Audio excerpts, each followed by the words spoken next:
ఈ question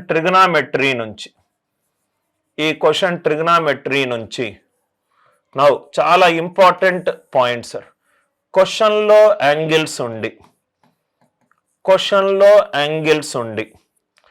ఆన్సర్లో values ఉంటే, క్వశ్చన్లో యాంగిల్స్ ఉండి ఆన్సర్లో వాల్యూస్ ఉంటే బెస్ట్ మెథడ్ ఏంటంటే సబ్స్టిట్యూషన్ మెథడ్. బెస్ట్ మెథడ్ ఏంటి సార్? Substitution method.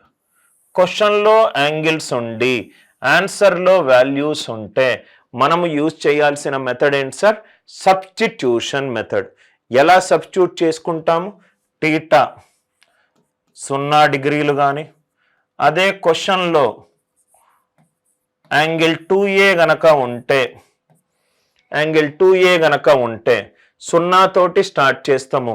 కాంప్లికేట్ అయ్యిందనుకోండి, లవము హారములో ఉంటే మనము జనరల్గా యూజ్ చేసే యాంగిల్స్ 0 డిగ్రీలు, 15 డిగ్రీలు, 30 డిగ్రీలు.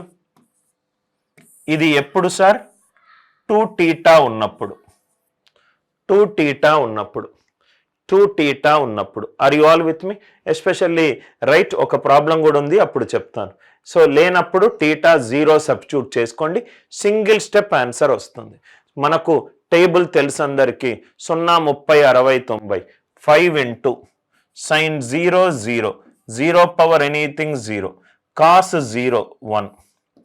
3 into sin 0 0, cos 0 1, sin 0 0, 0 into 19, 0 into 19. అయిపోయింది answer. 5 1s are 5, 3 1s are 3. 5 + 3 ఎంత? 8. క్వశ్చన్ క్యాన్సర్ ఎంత? 8. θ 0 పెట్టుకోండి. θ 0 పెట్టుకుంటే మనకు చాలా సింపుల్గా sin 0 0, sin 0 0 degrees, cos 0 1, cos 0 1. ఈ వాల్యూల వల్ల మనకు సింగిల్ స్టెప్లో ఆన్సర్ వచ్చేస్తుంది. sin 0 ఏమో 0, cos 0 ఏమో 1, cos 0 ఏమో 1, sin 0 0, cos 0 1. అదే సబ్స్టిట్యూట్ చేసుకుంటున్నాను దాన్ని. అందుకే నేను మీకు ఒక మెథడ్ చెప్పాను. ఇక్కడ చూడండి సార్, సింప్లిఫైయింగ్ ద క్వశ్చన్. ఆల్జీబ్రాలోనూ సింప్లిఫై చేశాను, ట్రిగ్నామెట్రీలో కూడా మనము సింప్లిఫై చేయొచ్చు. ఎలా sir simplification? Single theta angle ఉందనుకోండి, టీటాని 0 డిగ్రీస్ పెట్టుకోండి. Sine 0 0, cos 0 1. ఇది మీకు తెలుసుంటే చాలా ఈజీగా ఆన్సర్ వస్తుంది. Sine 0 0, cos 0 1, sine 0 0, cos 0 1, sine 0 0, 0 into 19 0, 5 into 1 5, 3 into 1 3, 5 + 3 ఎంత? 8. ఆన్సర్లో 8 ఎక్కడ ఉంటే అక్కడ సబ్స్టిట్యూట్ చేసుకోండి. అందరికీ లాజిక్ క్లియర్గా అర్థమైంది అనుకుంటా. సబ్స్టిట్యూషన్ మెథడ్ ఎక్కడ వర్క్ అవుతుంది? క్వశ్చన్లో యాంగిల్స్ ఉండి ఆన్సర్లో వాల్యూస్ ఉన్నప్పుడు. మల్టిపుల్ కేసెస్ మనము డిస్కస్ చేద్దాం. ఆర్ యు ఆల్ విత్ మీ? ప్రతి ఒక్క క్వశ్చన్ని అనలైజ్ చేయండి సార్. ఇక్కడ చూడండి, 9 ఇంటూ m². ఇదే మోడల్ మనం డిస్కస్ చేసాం. 9m² plus n² is equal to 40. మనము x - y ఒకటి చూసుకున్నాం sir. 9m² plus n² is equal to 40. 2 positive real numbers అన్నాడు. MNR natural numbers. ఆల్రెడీ ఈ మోడల్ క్వశ్చన్ మనం ఆల్రెడీ చేసున్నాం. 9m² plus n². ఇక్కడ చూడండి సార్, m n అనేటి సహజ సంఖ్యలు. n² లేదనుకోండి, 40/9 అంటే 4 పాయింట్ సంథింగ్. అంటే m అనేది అరౌండ్ 2. అంటే ఫస్ట్ థింగ్, m అనేది గ్రేటర్ దాన్ 2 తీసుకోదు. m అనేది గ్రేటర్ దాన్ 2 తీసుకోదు. ఎందుకు తీసుకోవచ్చు సార్? m3 పెట్టుకోండి. 3² ఎంత? 9. 9 9s are ఎంత? 81. 81 ప్లస్ పాజిటివ్. 81 ప్లస్ పాజిటివ్ అంటే 81 కంటే ఎక్కువ ఉంటుంది కదా సార్. ఎమ్ గనక 2 గనక ఎక్కువ తీసుకుంటే 3 స్క్వేర్ 3 తీసుకుంటే 9 9s are 81. 81 plus positive answer 81 కంటే ఎక్కువ ఉంటుంది. కాబట్టి ఎమ్ 2 కంటే ఎక్కువ తీసుకోదు. సహజ సంఖ్యలో 2 కంటే ఎక్కువ తీసుకోదంటే 3 4 5 ఇవేమీ వాల్యూలు తీసుకోదు. 3 4 5 అలా ఇవేమీ వాల్యూలు తీసుకోదు. సో ఎమ్ 2 తీసుకుంటే 2 into 2 4 9 into 2 square plus 2 square plus 2 square is equivalent to 40 is equivalent to 40 is equivalent to 40. Are you all with me? Right, is equivalent to 40 is equivalent to 40. మనకేం కావాలి? 3m ప్లస్ ఎన్. ఎం అనేది 2, ఎన్ అనేది కూడా 2. 3 2s are 6. 6 plus 2 8. 6 plus 2 8. 6 plus 2 8. ఇక్కడ చూడంగానే అసలు ఏమీ వాల్యూలు చెప్పకుండా మనం ఆన్సర్ చెప్పొచ్చు సార్. హింట్, చాలా జాగ్రత్తగా చూడండి. ఎం అనేది 2 కంటే ఏ వాల్యూలు తీసుకోదు. ఎం అనేది 2 కంటే ఏ వాల్యూలు తీసుకోదు. ఇక్కడ చూడండి సార్, ఎమ్ గనక 3 తీసుకుంటుందా? తీసుకోదు. 3 3 9 ప్లస్ పాజిటివ్ అంటే ఆన్సర్ రైట్. 9 అంతకంటే ఎక్కువ వచ్చే ఛాన్సే లేదు. ఇది పోయింది, ఇది పోయింది, ఇది పోయింది. ఆన్సర్ ఎంత? 8.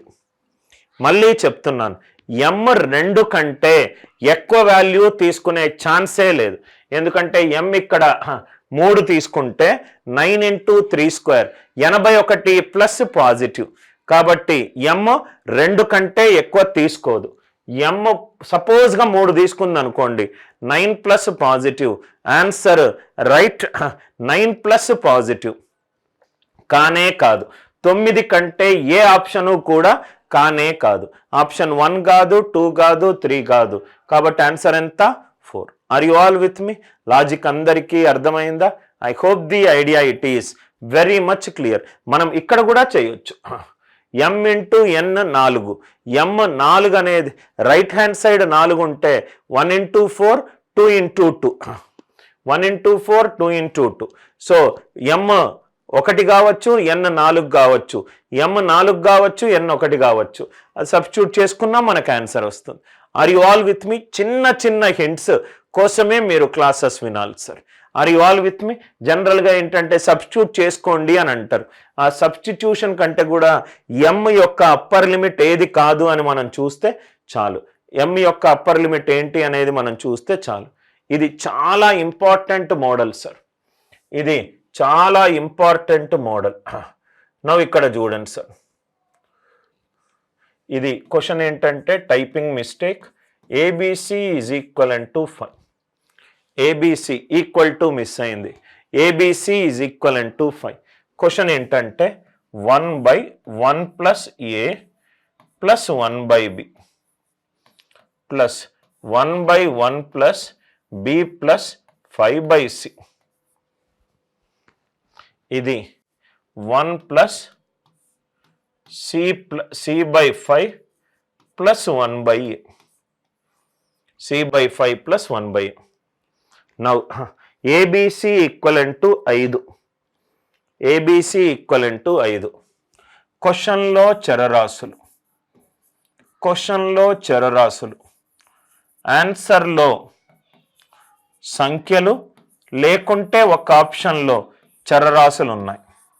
ఆన్సర్లో సంఖ్యలు లేకుంటే చరరాశులు ఉన్నాయి. ఇలా ఉన్నప్పుడు మనము యూజ్ చేయాల్సిన లాజిక్ చాలాసార్లు డిస్కస్ చేశాము. ఏ లాజిక్ సార్? సబ్స్టిట్యూషన్. ఏ లాజిక్? సబ్స్టిట్యూషన్. ఏ వాల్యూలు తీసుకుందాము? A1 B1 C5.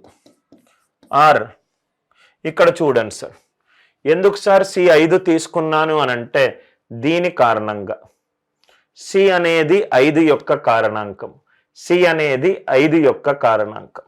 A1 B1 C5 అంటే ఇదేమైంది? 1/1 ప్లస్ 1 ప్లస్ 1 1/3, 1/1 ప్లస్ 5/5 3, ఇది కూడా 3, 3/3 ఎంత 1, 3/3 ఎంత 1. చాలా ఇంపార్టెంట్ కాన్సెప్ట్ సార్ ఇది. క్వశ్చన్లో చరరాశులున్నా, ఆన్సర్లో చరరాశులున్నా, ఆర్ సంఖ్యలున్నా మనము యూజ్ చేయాల్సిన కాన్సెప్ట్ రైట్ ఏ కాన్సెప్ట్? సబ్స్టిట్యూషన్ అనే కాన్సెప్ట్. సబ్స్టిట్యూషన్ అనే కాన్సెప్ట్. సార్ ఈ సబ్స్టిట్యూషన్ ఎలా చెయ్యాలి సార్? A5 B5 C1 తీసుకోవచ్చా? క్వశ్చన్ని అబ్జర్వ్ చేయండి. 5/C, C అనేది 5 యొక్క కారణాంకమై ఉండాలి.